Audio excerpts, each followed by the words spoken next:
Hey, it's Brook. What are you doing?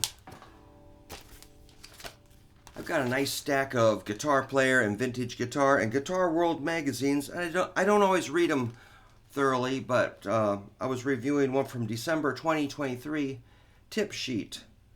This is on page 22, Tip Sheet Advice with Gary Hoey. That guy's pretty awesome. There's one thing. He's got some really good tips. I'm going to maybe go over those. But for now, I'm just going to do one. One thing he said, push yourself past your ability. Nobody ever asks me, how can I be a better rhythm player? It's always, how can I play fast? How can I develop speed? I'll tell you how, and I'm going to go against the grain here, because most guitarists say, start slow and build your speed. Well, I have a contrarian approach that really works. You need to practice playing fast, but you have to push yourself. Think about it. The first time a NASCAR driver gets in a car and drives 100 miles per hour, he probably doesn't breathe. He's that tense. But the more he does it, he starts to relax and breathe. And what used to feel fast doesn't feel very fast at all. Playing fast guitar licks is the same. When I was growing up, I found that I had to push myself beyond my playing ability.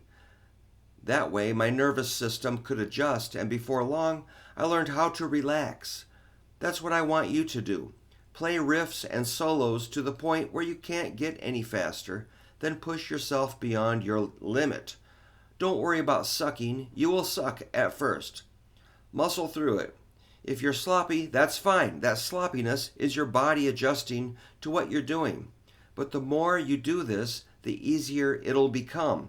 You'll start to relax, and before you know it, you'll play the fast stuff with ease. If you're always playing right to the level of your ability, you'll never go past it. You'll stay in one place. Push yourself. I'm not saying you should always play fast, of course not. But if you want to develop speed, you won't get there by playing slow. Floor it. I like that. So yes, I always tell my students, slow down, because they're slaughtering it. They're hitting the wrong string. They're pressing on the wrong fret with the wrong finger on the wrong string. It's a mess. So I'm like, please slow down. I beg them. So maybe just start on the 6th string and do some down-up picking, alternate picking. 1 and 2 and 3 and 4 and 1 and 2 and 3 and 4 and 1 and 2 and 3 and 4 and 1 and 2 and 3 and 4 and. All right, we know we can do that. Let's break out the metronome and just see if we can push that. Let's see, 1, 2, 3, 4. I was about 109. 1 and 2 and 3.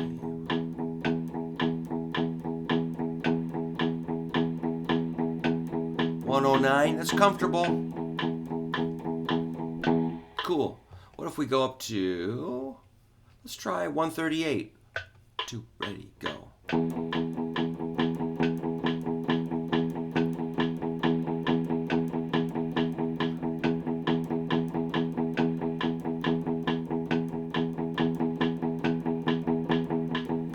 Cool. Let's go to 154. 2, ready, go.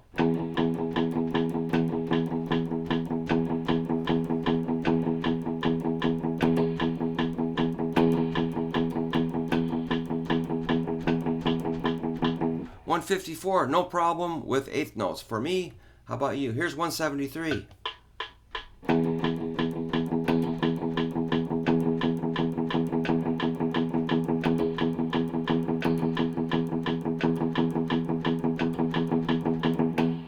Cool. Here's 199. 2, ready, go.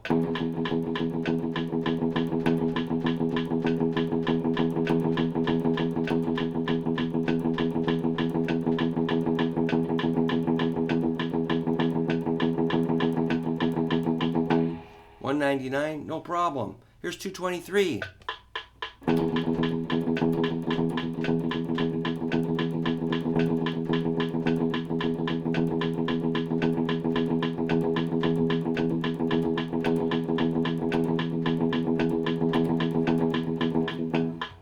not really giving me a big problem yet. A little weird catching the time. Here's 2:43.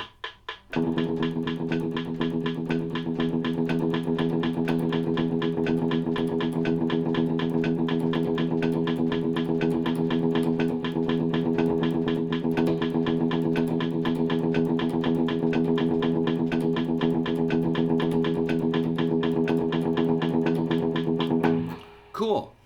Here's 273.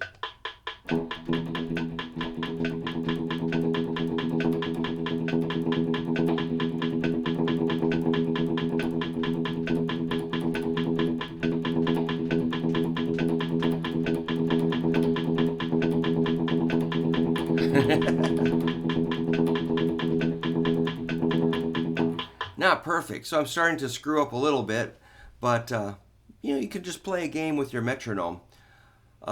There's tons of riffs. Like I start people on what I call the rock medley 1 or mega riff medley 1, which I have them go like.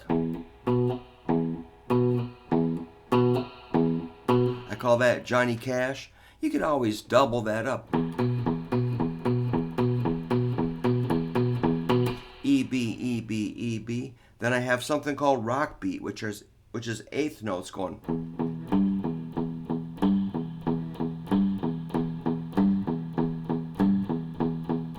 If you spread that up,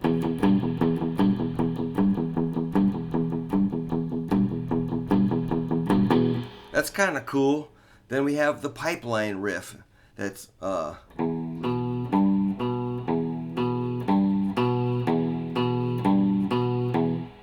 very cool. E B G B E B G B.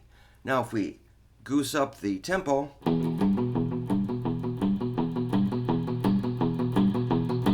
good practice for alternate picking. That sounds kind of cool. So yeah, if you can get your hand on the bridge, I think that helps. Let these fingers out, hold the pick correctly, roll your hand forward. Your hand's in a good position. It's something, that's what I teach anyway. So that's I'm going to look at some other things that he wrote, and I think this is a cool column. So let's work on, consider if you've been practicing for a while, it's probably time to take your tempo up a couple of notches.